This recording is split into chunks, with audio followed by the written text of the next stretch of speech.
أعوذ بالله من الشيطان الرجيم. بسم الله الرحمن الرحيم.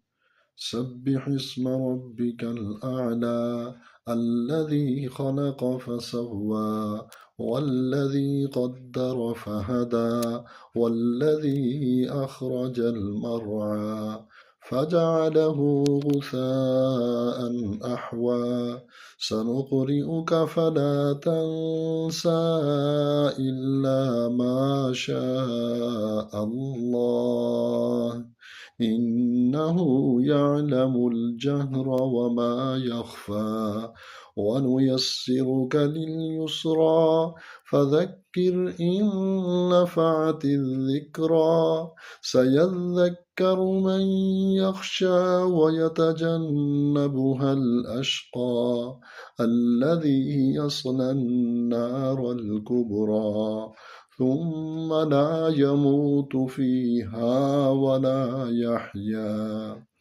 قد أفلح من تزكى وذكر اسم ربه فصلى بل تؤثرون الحياة الدنيا والآخرة خير وأبقى إن هذا لفي الصحف الأولى صحف إبراهيم وموسى صدق الله العظيم.